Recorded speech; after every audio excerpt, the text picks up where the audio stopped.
अब नमाज जो है ना वो किस तरह और कहां कहां बचाती है। कुरान पाक में अल्लाह करीम इरशाद फरमाता है, इन्नस्सलात तन्हा अनिल फहशाइ वल मुनकर, कि बेशक नमाज बेहयाई और बुरी बातों से रोकती है।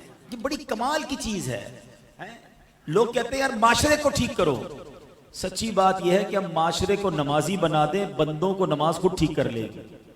अगर आप किसी की नमाज दुरुस्त कर लें और उसको नमाजी बना दें ना, हम कहें यार इसके अंदर ये भी बुरी आदत, ये भी बुरी आदत, ये भी बुरी आदत, आप इसको ठीक नमाज पढ़ना सिखा दें, बाकी काम नमाज कर लेगी।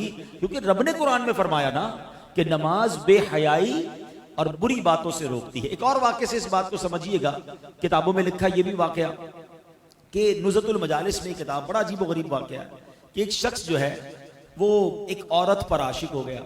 वो औरत शादीशुदा भी थी। उसने उस औरत को एक चिट्ठी लिखी और पैगाम दिया कि मेरा दिल तुम पर आ गया है। बुरा इरादा था उसका।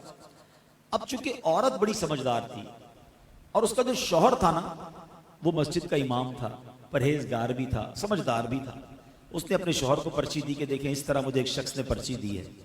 तो शौहर ने क्या कहा कि ऐसा करो कि इस शख्स को तुम एक चिट्ठी लिख के दो कि ठीक है तुम एक काम करो कि पहले फला मस्जिद में इमाम के पीछे, फला इमाम के पीछे 40 नमाजें बा जमात बिला नागा पढ़ो, अगली बात उसके बाद करेंगे।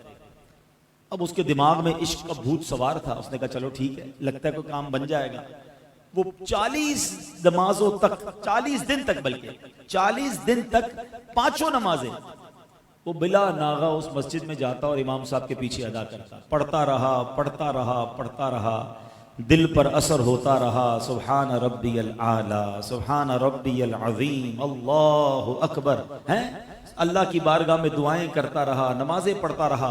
अब दिल पर असर होना शुरू हो गया। अभी 40 दिन गुजरते हैं तो वो नौजवान जो है अब एक और पर्ची लिखता है और कहता है कि मैं आपसे माफी का तलबगार हूं। अल्लाह की बारगाह में सजदा करके मुझे पता चल गया, नमाजें मुझे पढ़ते हुए पता चल गया कि ये हराम और रब की नाराजी वाला काम है। अगर मोहब्बत करनी है तो अल्लाह से करनी चाहिए, अल्लाह के हबीब से करनी चाहिए। मैं इन तमाम हराम कामों से मैंने तौबा कर ली है और मैं अब अल्लाह की बारगाह में तौबा करता हूँ। मेरी बहन में आपसे जो गलत नीयत थी उस पर भी माफी चाहता हूँ। अल्लाह अकबर। उस औरत ने अपने शौहर को वो पर्ची दिखाई कि देखें ये तो कमाल हो गया, ये शख्स बुरे इरादे से आया, आपने नमाज का कहा, 40 नमाजें अभी पूरी नहीं हुई हैं और उसके दिल की दुनिया बदल गई है। अल्लाह अकबर। उस शख्स की जबान पर अब बेसाख्ता ये जारी हो गया, सदक़ल्लाहुल अज़ीम फी क़ौलिही, अल्लाह ने कुरान में बिल्कुल सच फरमाया है। और क्या फरमाया है? इन्नस्सलात तन्हा अनिल फहशाइ वल मुनकर, कि बेशक नमाज बेहयाई और बुरी बातों से बचा लेती है, रोक लेती है। ऐ मेरे प्यारे इस्लामी भाइयों, ये है नमाज और ये नमाज की फजीलत है। नमाज शैतान पर पता है कितनी भारी है। शैतान जब नमाज फर्ज हुई ना तो शैतान रोने लगा। तो उसके शागिर्द जमा हो गए और रोने धोने की वजह पूछी तो कहता है अल्लाह करीम ने मुसलमानों पर नमाज फर्ज कर दी है। शागिर्दों ने कहा फिर क्या हुआ? शैतान कहता है मुसलमान नमाजें पढ़ेंगे और उसकी बरकत से गुनाहों से बच जाएंगे। तो चेलों ने कहा फिर हमारे लिए क्या हुक्म है? जवाब दिया जब कोई नमाज के लिए खड़ा हो तो उसको एक कहे कि दाईं देख, एक कहे बाएं देख और उसको उलझा डालो, कंफ्यूज कर दो ताकि उसका दिल जो है वो नमाज में ना लगे। तो है मेरे प्यारे इस्लामी भाइयों, अब यहां दो बातें बड़ी अहम हैं। एक तो नमाज शैतान पढ़ने नहीं देता और पढ़ते हैं तो नमाज में ध्यान नहीं लगने देता। ठीक है ना? अब दो तीन चीजें जो मैं इंशाल्लाह इसको कवर करने की कोशिश करता हूं। सबसे पहले नमाज की अहमियत, हमारी लाइफ में नमाज की अहमियत कितनी है ये चेक करना। मतलब मुसलमान के जहन में वहम में होना ही नहीं चाहिए कि नमाज भी कज़ा हो सकती। कैसे हो सकता है? पॉसिबल ही नहीं है। लेकिन जनाब दुकान पे ग्राहक बहुत थे इसलिए जोहर चली गई, शाम जरा रश काफी था इसलिए असर चली गई, बस मगरिब मैंने इसलिए कज़ा कर दी कि इशा के साथ पढ़ लूंगा, फजर में यार आंख नहीं खुलती है। कमाल है, इतने अजीब अजीब एक्सक्यूज लोग दे रहे होते हैं कि समझ नहीं आता कि मतलब आपकी कभी ट्रेन छूटी इसलिए कि सुबह ट्रेन थी आंख नहीं खुली, कभी फ्लाइट छूटी, कभी कोई आपका ग्राहक कहे या कोई अहम पार्टी कहे या आपका बॉस कहे कि सुबह 8 बजे फला जगह पहुंचना है, जरूरी है पहुंचना, आप 7:30 बजे पहुंच जाते हैं, अलार्म रखते हैं। बाकी तमाम चीजों की अहमियत है हमारे नजदीक नमाज की अहमियत नहीं है। जिसके नजदीक नमाज की अहमियत है ना, पूछे नमाजियों से। कमाल बताऊं आपको, जो 5 वक्त का पक्का नमाजी है ना, वो बेचैन रहता है अगर उसकी कभी जमात चली जाए। उसको अंदर ही अंदर से अलार्म बजता है, यार मेरी ईशा बाकी है, मेरी मगरिब बाकी है। उसको चैन नहीं आएगा, उसकी बॉडी रिकॉल करती है, क्योंकि उसने अपने जहन में ये बिठा लिया है, ये सॉफ्टवेयर अपडेट हो चुका है कि कुछ भी हो जाए मेरी नमाज कजा नहीं हो सकती। मुबारक हो उन्हें कि जिनकी नमाज कजा नहीं होती। कैसे नमाज कजा हो जाए भाई? कभी हमारी नाश्ता कजा हुआ, कभी दोपहर का खाना कजा होता है कि नहीं यार आज फजर, यार जल्दी में था, नाश्ता ही खाना भूल गया, दोपहर का खाना ही नहीं खाया। बॉडी रिकॉल करती है, भाई बॉडी बताती है कि यार दोपहर का खाना नहीं खाया, भूख लग रही है। अपनी जिंदगी में नमाज को ऐसा शामिल कर लो कि तुम्हें कोई याद ना दिलाए, तुम्हारा दिल, तुम्हारा दिमाग खुद अंदर से कहे कि नमाज का वक्त हो गया, चलो नमाज की तरफ। हाँ, और ऐसा हो जाता है माशाअल्लाह। आप देखें जो 5 वक्त के बरसों से नमाजी है ना, उनकी नमाज कजा नहीं होती, बिल्कुल टाइम पे वो नमाज पढ़ते हैं, क्योंकि उन्होंने अपनी जिंदगी का उसे एक हिस्सा बनाया। कुछ लोग हिस्सा नहीं बनाते, मूड आता है जैसे अभी बयान हुआ, कल से नमाज पढ़ूंगा, 3 दिन बाद फिर नमाज खत्म। वो जोश आता है, जोश अपनी जगह पर। आपको रूटीन बनानी होगी, आपको पहले अपने आप को समझाना होगा। और नमाज कितना जरूरी है आपको पता है? अहादीस में फरमाएगा अस्सलातु इमादुद्दीन, नमाज दीन का सुतून है। अब इस मस्जिद में ये सुतून नजर आ रहे हैं आपको, पिलर। अल्लाह ना करे कोई पिलर काट दे, क्या होगा? इमारत गिर जाएगी ना। तो हमारे और आपके दीन का पिलर ही नमाज है। पिलर ही नहीं है तो इमारत कैसे खड़ी हुई? तो समझिए इस बात को। और नमाजी के इनाम, अल्लाह अकबर। लोग कहते हैं कोई वजीफा बता दें रोजी में बरकत का, बीमारी दूर हो जाए, अल्लाह राजी हो जाए। अरे भाई, सबसे बड़ा वजीफा ही 5 वक्त की नमाज है। वो पढ़ते नहीं, बाकी वजीफे पूछ रहे हो हैं? यकीन करें, अहादीस में मजमून मिलता है, नमाज से रोजी में बरकत होती है, नमाज बीमारियों को दूर कर देती है, नमाज अंधेरी कब्र का चिराग है, नमाज आपकी तबीयत को हशाश बशाश। पूछे रहे नमाज, अच्छा जो माशाल्लाह नमाजी मुझे देख रहे हैं, सुन रहे हैं, अब जब भी वुजू करते हैं बताएं कितना टेंशन रिलीज हो जाता है, बंदा नया हो जाता है। कारोबार काम काज से उठकर थका हुआ आए, वुजू करे, नमाज पढ़े, उसके बाद लगता है नई एनर्जी आ गई, इतना फ्रेश कर देती है नमाज। नमाज पढ़े तो ना। नंबर 1, किसी सूरत नमाज कजा नहीं होनी चाहिए। मस्जिदों में आया करो। हाँ, अच्छा फिर कुछ लोग पता है क्या कहते हैं, यार मैं मस्जिद में नहीं जा सकता, बड़ा बिजी होता हूँ। अरे मेरी और आपकी क्या औकात है, मस्जिद में नहीं आ सकते? अल्लाह जिसे बुलाता है वही अल्लाह के घर में आता है। मुझे एक बात बताओ ना, आपके घर में आपकी बगैर इजाजत कोई आ सकता है? घंटी बजाए मैं आपके घर में आना चाहता हूँ, आप कहेंगे कौन है भाई, मैं तो नहीं जानता, मैंने बुलाया तो नहीं आपको। ऐसा ही है ना, मेरे और आपके घर में कोई बगैर इजाजत नहीं आ सकता, और अल्लाह के घर में ऐसे ही मुंह उठाकर आ जाएगा। जो नहीं आता ना, वो अल्लाह से माफी मांगे। हमारे ऐसा होता है कि दुकानदार, दुकान का मालिक मस्जिद में नहीं आता, और उस दुकान पर काम करने वाला 5 टाइम मस्जिद में जाता है। अल्लाह से माफी मांगो कि अल्लाह मैंने ऐसा जुर्म क्या कर दिया, इसको 5 टाइम बुलाता है, मुझे 1 टाइम नहीं बुलाता, ये मेरा कसूर है, अल्लाह नाराज हो गया है। कहीं ऐसा तो नहीं कि रब नाराज हो गया? माफी मांगा करो और जाया करो मस्जिद में। खुश नसीब हैं जो रोज मस्जिद में आते हैं। और एक और मजे की बात बताऊं, मस्जिद किसका घर है जरा बताइएगा? आपके घर मेहमान आता है, आपकी क्या तमन्ना होती है? मेरा मेहमान खुश होकर जाए, हैं, राजी होकर जाए। तो करीम के घर में आओगे तो वो वैसे ही वापस लौटा देगा, वो तुम्हें खुश करके लौटाएगा, झोलियां भर के लौटाएगा। फिर एक और प्रॉब्लम, मस्जिद में जाते भी हैं तो मस्जिद का अदब ही नहीं है। जैसा मुंह आया है, जैसे कपड़े पसीने वाले मैल वाले वैसे ही लेकर चले गए मस्जिद में। ये ना करें। किसी सेठ के घर पे जाते हो ऐसे कपड़े पहनकर, किसी दावत में जाते हैं और तैयार होकर परफ्यूम लगाकर अच्छे कपड़े इस्त्री करके, अल्लाह के घर में जैसे ही मुंह उठाया गया, ना करो। मस्जिद का इकराम करो, मुंह भी साफ हो, लिबास भी साफ हो, एहतमाम करें। आप कहें क्या करें जनाब, जॉब करते हैं, कपड़े मैले हो जाते हैं, एक सूट रख लें अलग से, नमाज के वक्त पहने उसे। बुजुर्गों ने नमाज के लिए अलग लिबास रखे हुए थे, खुशबू लगाते थे। एहतमाम करोगे ना, जितना मस्जिद का अदब करोगे उतना नवाजे जाओगे। तीसरी बात, मस्जिद में आकर भागा ना करो, जल्दी ना मचाया करो, यह भी बड़ा प्रॉब्लम है। उलमा ने बड़ी प्यारी मिसाल दी है कि मोमिन की मिसाल मस्जिद में ऐसी होती है जैसे मछली पानी के अंदर होती है, कैसे पुरसुकून होती है पानी के अंदर। और मुनाफिक की मिसाल जैसे मछली पानी के बाहर होती है। अब अपने दिल से पूछ लो, हम जब मस्जिद में आते हैं हमारे दिल की कैफियत क्या होती है? यार जल्दी खत्म हो जाए बस, किसी तरह, लेट हो रहा है यार, अभी तक इमाम साहब कभी 2 मिनट नमाज लंबी कर दे तो लोग नमाजी इमाम साहब को पकड़ लेते हैं, हजरत आपने आज 2 मिनट ज्यादा ले लिए, 1 मिनट दुआ लंबी करा दी, अल्लाह के बंदे, तुझे 2-3 मिनट अल्लाह के घर में बैठकर प्रॉब्लम हो रही है। अच्छा, यही एतराज करने वाला बाहर पान की दुकान पे आधा घंटा खड़ा रह जाएगा, उसको वहां प्रॉब्लम नहीं है। यहां प्रॉब्लम है कि 3 मिनट ज्यादा क्यों, इमाम साहब 1 मिनट लेट क्यों, और दुरूद पढ़ लेता है 1 मिनट। भाई अल्लाह के घर में बेसुकूनी कैसी? अपने दिल से पूछो कि मैं अल्लाह के घर में जाता हूं तो बेचैनी क्यों होती है? दिल का इलाज करो, सुकून से बैठा करो। दुनिया में कोई बड़ा सेठ साहब हमें बुलाए, बहुत बड़ा आदमी, और हमें कहे कि भाई 5 मिनट के लिए आपका टाइम है, हम चले जाएं, और 10 मिनट बिठा ले। हम बाहर आके कहते हैं यार मुझे तो 10 मिनट बिठाया है, मुझे 5 मिनट 15 मिनट एक्स्ट्रा टाइम मिल गया। तुम्हें दुनिया वाला 10 मिनट ज्यादा बिठाए, तुम खुश होते हो। अल्लाह के घर में 5 मिनट ज्यादा बैठने के लिए तैयार नहीं होते हो। ये ना किया करो, बैठा करो। मैं आपको और मशवरा देता हूँ, हम सारे ही परेशान हैं, जितने बैठे हैं सबके साथ कोई ना कोई कहानी है। कोई बीमार होगा, कोई कर्जे में होगा, किसी के रोजगार के मसले, कोई औलाद की प्रॉब्लम में, सारी दुनिया में प्रॉब्लम्स ही है ना। मस्जिद में आया करो, नमाज खत्म भी हो जाए करे ना, दुआ भी हो जाए, फिर भी बैठा करो, 2-4 मिनट अकेले में बैठ जाए बस, फिर अल्लाह से बातें किया करो। हाँ, मजे की बात बताऊं, दुनिया कायनात में बड़े लोगों से बात आसान नहीं है। किसी से फोन करो तो नंबर ही नहीं मिलता बड़े आदमी का, उठाता ही नहीं कोई फोन हमारा है। बीच में सेक्रेटरी होता है, साहब बिजी हैं, अच्छा बात करनी है 3 दिन बाद, इतने बजे कॉल करना, 5 मिनट की कॉल। बड़े आदमी से बात करना इतना मुश्किल। आओ मैं बताता हूं, जिसने कायनात बनाई है ना, उससे बात करने का कोई प्रॉब्लम नहीं है। जितनी बात करनी है बात करो। हाँ, अल्लाह दिल की बात भी सुनता है। तुम्हारी जबान में बात करो ना, कोई ट्रांसलेटर जरूरी नहीं है। बात पता है कैसे होगी? टेलीफोन डायल कैसे होता है?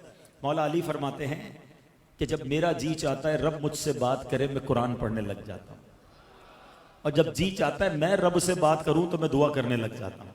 ये जो दुआ है ना, हाथ उठाना, ये डायरेक्ट डायलिंग है। बस अब आप बोलते जाएं, आपने हाथ उठाए, बल्कि हाथ भी उठाना दुआ के लिए जरूरी नहीं, अदब है, ना भी उठाएं, आप सर झुका के बैठे, अल्लाह से बातें करो ना। वो दिल के हाल भी जानता है। कहो ना उससे मैं बीमार हूं, कहो ना उससे मैं परेशान हूं, कहो ना मालिक में फंस गया हूं। अल्लाह से बात नहीं करते, रब के सामने नहीं जाते, सबके सामने जाते हो, सारे मोहल्ले को बताते हो ये प्रॉब्लम, ये परेशानी, कारोबार डाउन, मार्केट अप डाउन। वो क्या कर लेगा भाई? मैं तो जिसकी बारगाह में सर झुकाने का कह रहा हूं, वो हल्लल मुश्किलात है, वो मुसब्बिबल असबाब है, वो मुश्किलों को दूर करने वाला है। हमारे पास ही वक्त नहीं है उससे बात करने के लिए। नमाज पढ़ा करो, मस्जिदों में आया करो, वक्त बिताया करो, अल्लाह से बातें किया करो, फिर देखो वो करीम कैसे तुम्हारी मुश्किल दूर करता है। मुझे एक बात बताए ना, जब भी मैं और आप अपनी माँ के पास गए किसी तकलीफ की वजह से, माँ ने क्या किया था? सीने लगाया था ना, दुआएं दी थी ना, झटका तो नहीं था। तो माँ जब इतना प्यार करती है, हम तकलीफ में जाएं तो वो तो कई माओं से ज्यादा प्यार करने वाला है ना। उसको पुकारो तो सही, उससे मांगो तो सही, हाथ तो उठाओ, दुआ तो करो, सर तो झुकाओ। नमाजें कज़ा करने वाला, मस्जिद से दूर भागने वाला कैसे उम्मीद करता है कि अल्लाह मेरी दुआ कबूल फरमाएगा और मुझ पर मुश्किलें आसान फरमाएगा? हम खुद ही रब से भागे हुए। तो नमाज से दोस्ती, मस्जिद से दोस्ती थाम लो, किसी सूरत नमाज कज़ा ना हो। अच्छा, मैंने एक तरफ तो नमाज के फजाइल बयान किए। नमाज पता है कैसे कैसे फजाइल है? नमाज के बारे में मेरे आका ने फरमाया, जुइलत कुर्रतु ऐनी फिस्सलाह, नमाज में मेरी आंखों की ठंडक है। हम कहते हैं गुलामी रसूल में मौत भी कबूल है। जिसको मौत कबूल है उसको नमाज कबूल क्यों नहीं है? पहले तो नमाज है ना, मौत की बारी तो बाद में आएगी। खाली नारे लगाने आते हैं। और फिर सुनो, सबसे बड़ा इनाम पता है नमाजी को क्या मिलेगा? कि बरोज़े कयामत उसको अल्लाह करीम का दीदार नसीब हो, रब का दीदार। आ रहा है ना, मेराज का महीना है ना, 27 रजब को सब फिर सुनेंगे इंशाअल्लाह आका की मेराज के वाकया। तो आका को तो मेराज नसीब हुई, हम गुनाहगारों के लिए भी चांस है कि जो नमाजी होगा अल्लाह करीम कयामत के बाद जन्नत में उसको अपना दीदार अता फरमाएगा। अब आपकी मर्जी है, अल्लाह का दीदार करना है तो नमाजें पढ़ो। अच्छा, लेकिन ऐसा नहीं कि नमाज ऑप्शनल है, पढ़ ली तो पढ़ ली, नहीं पढ़ी तो कोई मसला नहीं। नहीं जनाब, सबसे बड़ा गुनाह, बड़े से बड़े गुनाहों की जब भी लिस्ट आप देखेंगे ना, कबीरा गुनाहों की लिस्ट, उसमें नमाज ना पढ़ना शामिल होता है। कि कोई शराब पिए, लोग कहते ओहो शराब पीता है, ओहो ये जुआरी है, ये हीरोइनची है, ये फला गलत काम, बदकारी करता है। ठीक है, ये सारे गुनाह हैं, बड़े गुनाह हैं, मगर इन सबसे बड़ा गुनाह बेनमाजी होना। उसको कोई नहीं बोलता भी बेनमाजी है, क्योंकि सारे ही बेनमाजी है, अक्सर ही बेनमाजी है। ना करो ऐसा, अल्लाह शदीद नाराज होता है जो नमाज नहीं पढ़ता। रिवायतों में आता है कि कोई शख्स एक नमाज जानबूझकर कज़ा कर देना, उसका नाम जहन्नम के उस दरवाजे पर लिख दिया जाता है जिससे वो उसको जहन्नम में दाखिल किया जाएगा। अब आप सोचें, हमें एहसास ही नहीं है नमाज कज़ा हो रही है, कोई सर पे बल भी नहीं आता, कोई अफसोस भी नहीं करता कि यार आज मेरी नमाज कज़ा हो गई, टेंशन ही कोई नहीं है। हालांकि ये सख्त गुनाह, रिवायतों में आता है कि अल्लाह करीम जब किसी से नाराज होगा और बेनमाजी कब्र में जाएगा तो उसको कब्र ऐसे दबाएगी, मेरे आका ने उंगलियां मिलाकर फरमाया कि पसलियां टूट फूट कर एक दूसरे में पैवस्त हो जाएंगी, दोनों तरफ की पसलियां आपस में मिल जाएंगी, कब्र ऐसे दबा देगी बेनमाजी। खुदा रहा नमाज किसी सूरत कज़ा नहीं होगी, नियत करें इंशाअल्लाह। अब एक और मसला, नमाज पढ़नी है, मस्जिद में आना है, लेकिन एक और मसला है, कुछ लोग बैठे होंगे जो माशाअल्लाह 5 वक्त के नमाजी होंगे, और मैंने तो कुरान की आयत सुनाई है, इन्नस्सलात तन्हा अनिल फहशाइ वल मुनकर, बेशक नमाज बेहयाई और बुरी बातों से रोकती है। वाकया भी बता दिया। हो सकता है आपके जहन में ख्याल है यार नमाज तो मैं भी पढ़ता हूँ, झूठ फिर भी नहीं छूट रहा, फिल्में ड्रामे फिर भी नहीं छूट रहे, गलत काम तो फिर भी हो रहे हैं। अच्छा, किसी और के बारे में भी ख्याल आ रहा होगा, वो भी नमाजी है लेकिन वो भी गलत काम करता है। तो पहले तो एक बात तय कर लें, जो कुरान में लिखा है वो सच और हक है, वो बिल्कुल चेंज नहीं हो सकता। इसका मतलब कुरान ने तो हक फरमाया। अब दूसरा ऑप्शन क्या हो सकता है कि जो नमाज पढ़ के भी गुनाह से नहीं बच रहा ना, उसकी नमाज ठीक नहीं है, उसका प्रॉब्लम नमाज में है। और जी हां, मेरे आका अलैहिस्सलाम ने फरमाया सबसे बड़ा चोर वो है जो नमाज का चोर है। नमाज में कौन चोरी कर सकता है? फरमाया हदीस पाक का खुलासा है, जो कव्वे की तरह ठोंग मारता है। हमने देखा कुछ लोग नमाज ऐसे पढ़ते हैं, वो सजदे से खड़े नहीं होंगे पूरे, फिर सजदे में चले जाएंगे, रुकू से खड़े नहीं होंगे, फिर सजदे में चले जाएंगे, कव्वे की तरह फरमाया ठोंग मारता है। उनकी नमाज ही ठीक नहीं है, जल्दी जल्दी नमाज पढ़ रहे हैं, न सुकून से रुकू कर रहे हैं, न सुकून से सजदे कर रहे हैं, न प्रॉपर तरीके से नमाज पढ़ रहे हैं। ऐसे लोगों की नमाज भी उन पर लानत करती है। हाँ, नमाज में किरात करते हैं ना, तिलावत किस किस को आती है, मखारिज किसके दुरुस्त है, नमाज के पूरे अहकाम है ना। अब जब तक आप कहें मैं नमाज वुजू भी करूं, नमाज भी पढ़ूं और कबूल भी ना हो, ये कैसे हो सकता है? अब साइंस ने बड़ा आसान कर दिया समझाना। पहले हम लोगों को कहते थे, लोगों को समझ नहीं आती थी। अब मिसाल के तौर पे हम हर रोज नमाज में पढ़ते हैं अल्हम्दुलिल्लाह रब्बिल आलमीन, है ना, पढ़ते हैं ना। माना क्या है? तमाम तारीफें अल्लाह ताला के लिए जो आलमीन का रब है, ठीक है ना। लेकिन अगर कोई पढ़े अल्हम्दुलिल्लाह रब्बिल आलमीन, हा और हा में फर्क तो थोड़ा सा ही है, मगर माना क्या बन जाएगा? तमाम शोले और बुराइयां अल्लाह ताला के लिए। अब जिसके तलफ्फुज़ ही ठीक नहीं है उसकी नमाज का क्या हाल हो रहा होगा? सवाब मिलेगा उसे जो ये कहेगा कुल हुवल्लाहु अहद, कहो कि अल्लाह एक है। कोई कहे कुल हुवल्लाहु अहद, हा की जगह हा पढ़ दे, माना बन जाएगा बुज़दिल है। अब बताओ क्या माना बनेगा? नमाज में क्या फायदा होगा? नमाजें पढ़ी जाओ, सर्दी में वुजू भी कर रहा है बेचारा, नमाज भी पढ़ रहा है, मगर ना मखारिज ठीक है, ना सजदा ठीक है, ना कहीं नमाज सीखी है। तो नमाज कैसे बेहयाई और बुराई से रोकेगी? सीखी कहाँ है नमाज? आप यहाँ मार्केट में काम करते हैं, आपने काम सीखा है, किसी कारीगर के साथ बैठकर आपने कढ़ाई सीखी होगी, सिलाई सीखी होगी, किसी उस्ताद से शागिर्दी इख्तियार करके काम सीखा। नमाज किधर से सीखी मुझे बता दें। क्यों यार, वो अब्बू जैसे पढ़ते थे वैसे हम पढ़ते थे, मोहल्ले में लोग वुजू करते हुए देखा वैसे ही वुजू करना शुरू कर दिया। ऐसे तो नहीं होता ना। अच्छा, फिर जब ऐसी बात हम करते हैं ना कि यार तलफ्फुज़ की गलती या नमाज के फराइज वाजिबात की गलती नमाज फासिद कर देती है, तो शैतान भी तो है ना। तो शैतान कान में आवाज डालता है, यार ऐसा थोड़ी होता है, अल्लाह माफ करने वाला है, थोड़ा बहुत तो चलता है। तो अब ये थोड़ा बहुत चलता है ना, ये हमें साइंस ने समझाना आपको आसान कर दिया। हम तो पहले भी समझाते थे, अब मैं आपकी जबान में आपको समझाता हूँ। सबके पास मोबाइल फोन है, अपने मोबाइल पर आपने कोई पासवर्ड लगाया हुआ है, ठीक है। मिसाल के तौर पे आपने अब्दुल नाम लिख दिया पासवर्ड, या वेबसाइट पर या बैंक अकाउंट में। अब उसमें ए आपने कैपिटल लगाया हुआ है, मैं कहूँ या जरा स्मॉल लगा दें, हाँ भाई खुल जाएगा, पासवर्ड खुलेगा। ए ही तो है, छोटा ही है ना। आप कहेंगे नहीं भाई, अच्छा चले 2 अल्फाज के बाद एक नुक्ता लगा दे बीच में, अब खुल जाएगा पासवर्ड। अब भी नहीं खुलेगा, सिर्फ नुक्ता है यार, नहीं।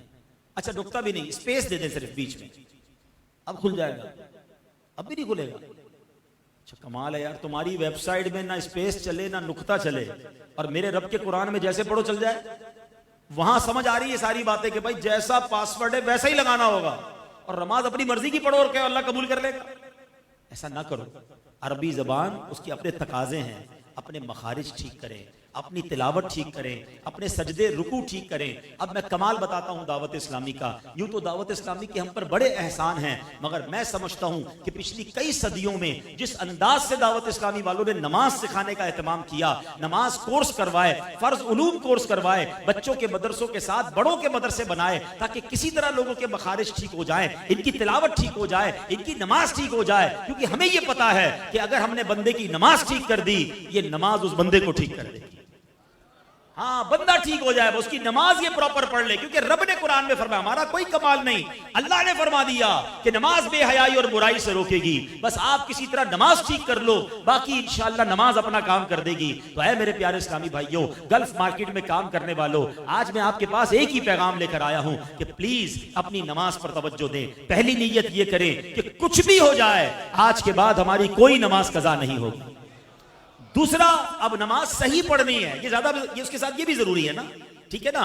अब नमाज सही कैसे पढ़नी है वो दावत इस्लामी वाले आपको करवा देंगे। माशाल्लाह इस मस्जिद में भी, दीगर दावत इस्लामी के पूरे कराची में, पाकिस्तान में रात को मदरसे लगते हैं। 15 मिनट 20 मिनट का मदरसा, आप जाएं, सिर्फ कारी साहब को पहले अपनी, मैं तो कहता हूं सिर्फ नमाज में जो आप पढ़ते हैं ना, सूरह फातिहा पढ़ते हैं, सूरह इखलास पढ़ते हैं, वो सुनाएं उनको कि सुने भाई मेरी तिलावत ठीक है, नहीं ठीक, पहले उसको ठीक करें, नमाज की तस्बीहात को ठीक करें। फिर माशाल्लाह दावत इस्लामी वाले कभी 7 दिन का, कभी 3 दिन का नमाज कोर्स करवाते हैं। मेरी गुजारिश है, माशाल्लाह इमाम साहब और कमेटी के लोग मौजूद हैं, आज ही ऐलान कर दें कि कोई जनाब 3-4 दिन का कोर्स इसी मस्जिद में करा दें, रोज के 2 घंटे। बेशक आप रात को कारोबार के बाद बैठ जाओ, अरे ये तो हमें सारे काम छोड़ के करना चाहिए था, लेकिन नमाज कोर्स कर लेंगे, आपको अंदाजा हो जाएगा कि कितनी गलतियां थी जो मैं वुजू में करता था, मैं नमाज में करता था, जो गुस्ल में करता था। किसी की उंगलियां सजदे में नहीं लगती, किसी की पेशानी सजदे में नहीं लगती, किसी का रुकू ठीक नहीं हो रहा। आपको अंदाजा होगा कि यार इतनी सारी बारीकियां थी जो मुझे पता ही नहीं थी। तो अगर आप ये सीख लेंगे, और यकीन जानिए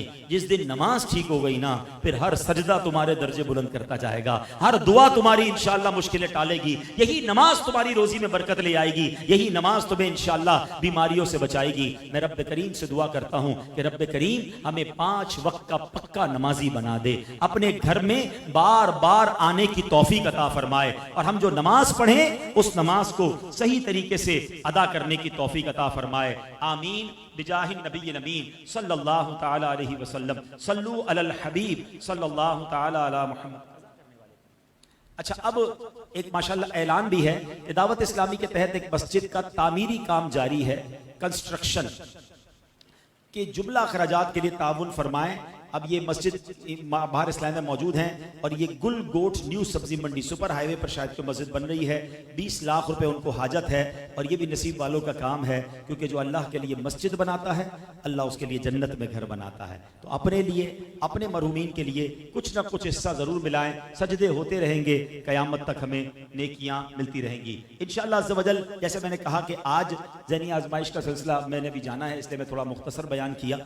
9 बजे ये कोरंगी रोड पे रेडिसन बैंक्वेट है, वहां पर है, लेकिन अगले आने वाले जुम्मे को आपके करीब ही इंशाअल्लाह फ्रियर हॉल में एक बहुत बड़ा अजीम शान जुम्मे के दिन रात 8 बजे, 8:15 बजे इशा के बाद महफिल शुरू हो जाएगी, 9 बजे प्रोग्राम होगा, और उस प्रोग्राम में इंशाअल्लाह जहां सवाल जवाब के जरिए बहुत कुछ आपको सीखने को मिलेगा। किबला मुफ्ती कासिम साहब सुन्नत भरा बयान भी फरमाएंगे, दरसे कुरान भी होगा, तो आपने उसमें भी आना है। और इंशाअल्लाह एक और माशाअल्लाह मस्जिद, सुभान अल्लाह, आज तो मस्जिदों की बाहर आई हुई है, बंस रोड के लिए भी कोई मस्जिद के लिए इस्लाम में मौजूद हैं, तो इनके लिए भी आप ताउन करें। अल्लाह पाक इनको कामयाबी अता फरमाए और अल्लाह का घर खैर से तामीर हो जाए। अब इंशाअल्लाह यहाँ पर मजीद प्रोग्राम जो है वो आगे चलेगा माशाअल्लाह। चले मुबारक हो। 22 फरवरी से कब तक, कितने बजे? इशा के बाद रोजाना आधा घंटा इसी मस्जिद में नमाज कोर्स शुरू हो जाएगा इंशाअल्लाह।